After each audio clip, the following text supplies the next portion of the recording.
Hey everybody, how's it going? Back at the bench.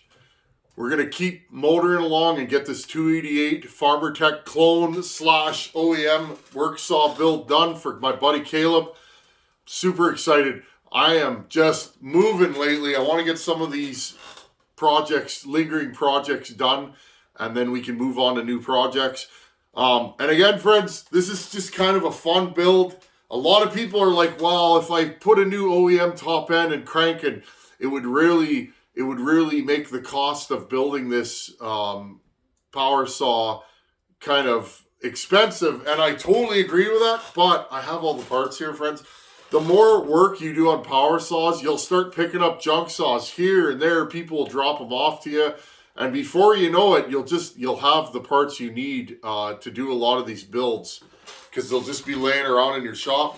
I've had that 288 for years. I've never done anything with it. The one that I have is real rough, too rough for me to even want to redo it. So I'm going to pick parts off that and put them on this saw. Today's video, let's see how light we can get this highway piston. Again, from Wolf Creek Saw Shop. The piston on this build is from Wolf Creek. So if you guys want to recreate the lightweight piston, you can get it from Wolf Creek. If you want a heavier, maybe a little bit stronger piston, get a Meteor. There's this piston definitely is stouter than the highway, but I want a lightweight piston. And again, Ryan has these at Wolf Creek if you want a Meteor. So in this video, I'm actually going to grind it on video this time. I'll show you guys how I port and flow my pistons. Most of the saws you see on this channel have piston work in one form or another. Harvey, the Iron Horse, how's it going, Harv? Harv has taught me a lot of moves, and a lot of this stuff came from Harvey, and he gave me the fundamentals, and I keep building on it, and I'm hooked on piston mods and airflow mods. In my opinion, getting them to flow more air is just, it's an amazing thing. And you have an easy going, easy to tune saw that'll start, run, idle. It won't get too hot. The bottom end should last a long time. I just think it's a good deal. So anyhow, friends, I put the cylinder and piston back on the bottom end. In the last video, I chamfered and cleaned up all the ports. In this video, I'm going to reconfirm my intake timing. I didn't measure it at all, friends. I just ground. I made that little line. I figured I needed to take about 30 thou off of the bottom, the floor of the intake to get my 2 degrees that I wanted. So with any luck, and I haven't timed it yet, this thing will be at about 77 after bottom dead center, and it'll close at 77 after top dead center, or before bottom dead center, and I'll get 77 plus 77 is 154 degrees of intake timing. If it's 153, 155, 152, I'm happy. I kind of have a range that I shoot for. Now, why am I not going 160, 162? A lot of people ask me, they say a lot of builders run longer intake than you. I can't get away with it, friends. If I over intake this saw the way I port, I think it'll be lazy. It'll be lazy off the throttle. And again, I want my saws to light up. It may be a little harder to tune. I just, in the way that I port and I grind, I can't push my intake timing too far. In fact, I've slowly been backing off intake timing as the years have gone on, and more concentrated on the shape and flow characteristics of the intake. So again, that's just why I do it. I'm not saying anybody else is wrong. No two hands will grind the same or shape things the same. Each porter knows what they need based on the moves they use. So you really can't compare builders because everybody does things different. If you have a builder that you use and you like what they do, awesome. The more I talk to other guys that build, the more I learn. I do things different than people. People do things the same as me. But at the end of the day, friends, no two of us are going to grind the same port shape. So the air doesn't know who ground it. The air just knows what it wants to do. So anyhow, I'm going to jump in here. Let's measure the intake timing on this thing. I finished it already, the intake port, so hopefully it's right. We'll see, can the Tin Man grind without a timing wheel? Just gonna shoot this by hand, okay? There's top dead center, right here. And actually the camera is seeing what I see, okay? Bottom dead center, I actually marked these wheels. Okay, there's bottom dead center right there. Let's see, what do we have?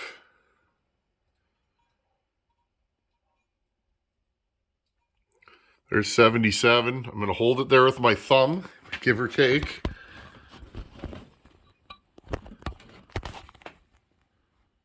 Let's put it back down. Okay, that's right about where it opens. Where are we at? 75, 76, 77. So I got it bang on, friends. Hope you guys can see that. And we'll close it right about there. 77. So right on. We got our intake timing. Now, friends, I like the shape of this intake so much. If I didn't want to grind on the cylinder anymore, I could cut a little notch in the back of the piston here and get my timing with the piston. But I got it bang on, so I'm happy. Okay, let's take the cylinder off. I want to get at the piston. Again, anytime I'm grinding, anytime, I take my bottom end, I put a rag in it. Oh, drop that bolt. We'll get that off camera. Anytime I take and I'm grinding on anything, I put a rag in the bottom end and I put it at the other end of the shop. I always get nervous about chips flying in there. And I don't know, I've never run a saw full of chips, but I don't want to find out what happens. Okay, let's get this out of here. Get this nice little snap-on screwdriver that just got sent to me. I use this thing all the time. And I have a spare, which is awesome. Okay, I'm just going to grab this. Now, first things first, I have 2 wrist pins here. I want to know which wrist pin is lighter. So let's weigh our wrist pins and see which one's actually lighter. One's narrower than the other, one's thicker. So let's find out. Okay, here's our little gram scale here. It's in grams. Again, 90, okay? 90 grams is our meteor. That's after I ground it. 79 grams is the highway. Now, I have 2 wrist pins here. That one's 19 grams. What's this one? 24. Well, we're definitely using this one. You guys can see the difference. One's thicker than the other, the heavier one. Okay, so we're definitely going to use this one. So together,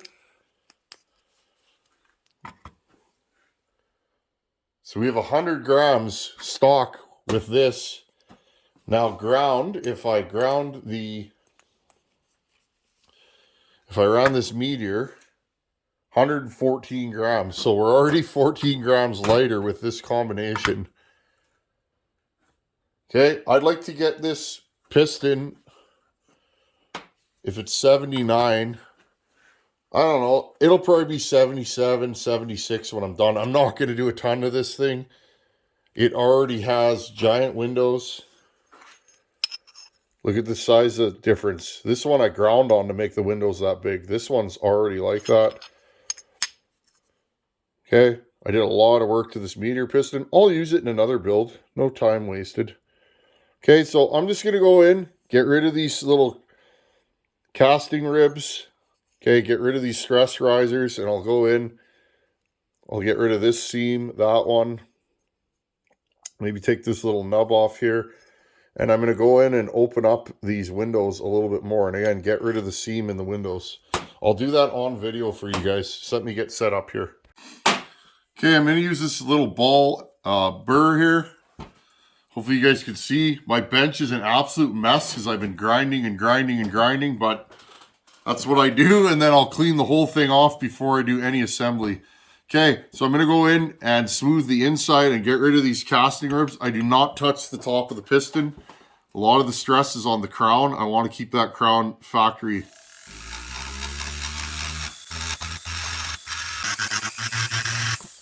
I don't like this burr very much. I'm going to change it out for a little bit sharper one.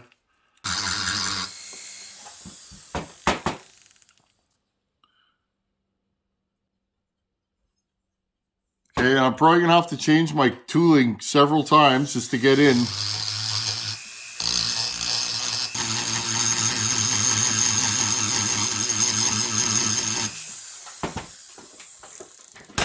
Okay, let's make sure you guys can see this. Okay, I just took those two big casting ribs out.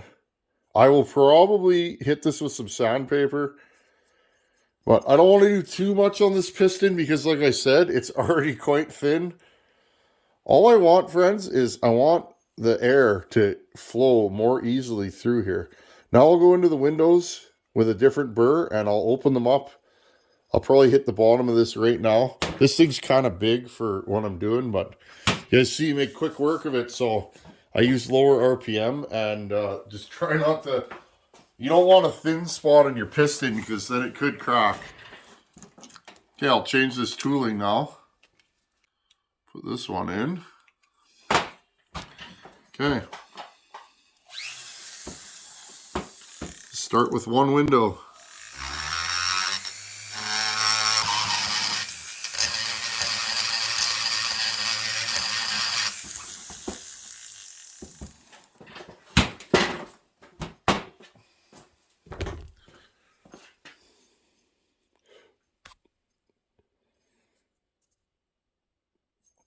Just open them up and smooth them. I'm going to round this corner here. I want the air to get pushed into these windows. Okay? Don't take too much material out of here or here or here. I mean, you can, but just be aware. The only thing holding that piston together is that at thousands of RPM. Okay, so here's the stock side. Notice they kind of taper out. It goes in. Okay, there's a big lip here that will stop air from, okay, ported. You guys see? Windows are quite a bit bigger. Not tons, but enough to make a difference. Again, I just took that casting mark out. I don't grind on here or here generally. I could probably go up in here a little bit, but we're not trying to break any records with this thing. We're just trying to make a good work saw. Okay? So you can see both sides. I have a smooth path into there now. Okay, now I'll just do the other side. Then we can weigh this thing. And if you guys want, I have an OEM piston. Used one, but we can weigh that too and just kind of see what we ended up with. Let's do that when I'm done. I'll do all my finished work now. Again, grind the other side, chamfer all these rough edges, just make this thing slippery. Okay, and then we can weigh it. I wonder how much weight we'll lose. Just to show that there's no funny business, this is the carcass I'm kind of building the saw off of.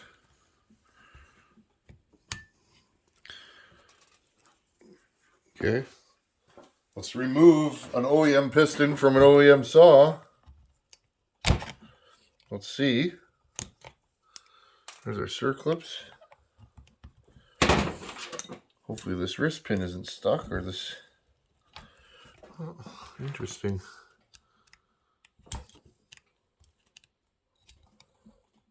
Okay, there we go. Whew. Well, while we're in here, we might as well weigh an OEM wrist pin also. You guys can see this thing was starting to have a little blow by. This is a high mile, super well-worn piston. Was starting to let go. But anyways, I'm going to clean the top of this just so that we can get a fair measurement. Okay, let's turn our gram scale on. Look at all them good shavings. We think we lost some weight. Okay, let's try an OEM wrist pin. 23 grams. Meteor, 23 grams. You know Meteor got this right. 19 for the highway. I'm going to use the highway one. I can tell which is which. Okay. OEM piston. I got it as clean as I cared to. Okay. OEM piston with some wear on it, but I don't have a brand new OEM 288 piston. Okay. Well, would you look at that? An OEM 288 piston with some wear is 90 grams. Okay. Now, if you look at the Meteor, the OEM one has little tiny wee windows in it. And again, if you've ever run one of these saws, they definitely do not want to pull RPM. Part of that is they're stifled for airflow. Okay, so once again, OEM 90. Meteor that I've lightened 90. Okay, so I did all that grinding. You know that Meteor makes a stout piston. If you just want stone dead reliability and longevity, just throw one of these in. Don't mess around with it. Okay, you guys can see I did a lot of work to this. Okay, our highway. Here's our finished piston.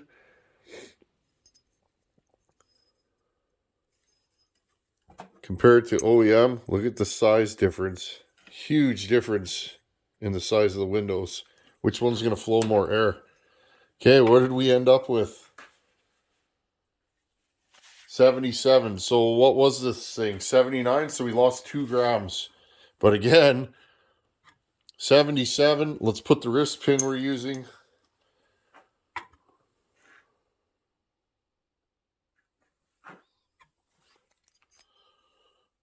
Okay, 77 with this wrist pin. Says 100. Again, this scale's not legal for trade. OEM.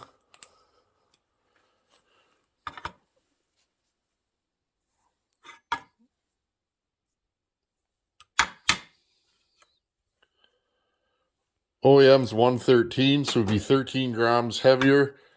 And the Meteor, 113. So, honestly, friends, Meteor got it right, more or less. We're building a work saw, though, a hot rod, so I'm going to go with this combo. So we came in at 100 grams. Our piston, okay, our piston is 77 grams now, so it's, this thing's pretty light. You can feel it in your hand. It don't weigh much. Okay, so there you guys go. One last look. I just took the casting marks out here, rounded some of these corners over. Just think of where the strength comes from in the piston and don't grind in those places. Okay, I flowed these ports. I really didn't make them any wider. I just increased the airflow ability. Okay, notice I tapered them in this way and this way. I want that air to come up through here and easily get in. Okay, without making this thing too light. So, right there, I think this thing is going to be noticeably, and I mean noticeably, snappier just because of the light piston. Okay, I'll probably reuse these OEM circlips because I like OEM circlips. I've used Highway and I've also used Meteor. Friends, if you're worried a circlip's going to break or come loose, snip this tab off and it'll never come out, usually. So there you guys go. There is a lightened, flowed 288 piston. Okay, everyone, the grinding is done. We have a lightweight, flowed, smooth, chamfered piston.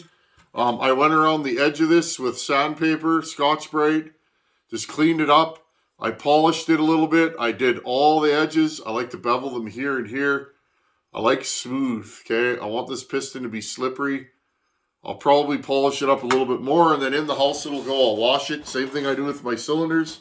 I'm going to clean up this bench because it's a pigsty. And I think we're going to have a running 288 very soon.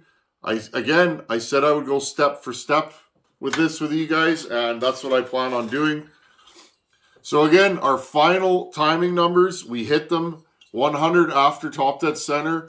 On the exhaust is slightly widened.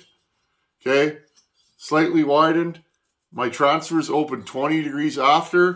I pitched the transfers slightly up, okay, and rounded them at the tips. Didn't do any upper transfer work other than that. I widened the living snot out of my lower transfers. And my intake timing is 154 total duration. I widened and rounded the intake a little bit. Didn't touch the roof and roughed up the floor and lowered it just a bit. That's it. And kind of ground out those little nubs where the screws go in for the intake. That's it, friends. And you guys will see this is going to be a strong, good running saw. I have no doubts that this thing's going to be just a good, easy to live with long bar pulling machine for Caleb. I can't wait to get this thing out to him. I'm going to mail it to Texas as soon as it's done. I can't wait for him to call me. He's a funny guy. He'll call me late at night. And when he calls me, generally, you can hear him shoo, shoo, because he's filing his saws for the next day. He's that guy. And I can't wait for him to run this. And I know what he'll say. If I did my job, he'll say, that saw's nasty. Anyhow, friends, thanks for watching. Please post comments below. You guys know what to do. If you likey, don't likey, you guys know what to do. Thanks for hanging out here. I appreciate all of you, and thanks for watching. Take her easy. Later.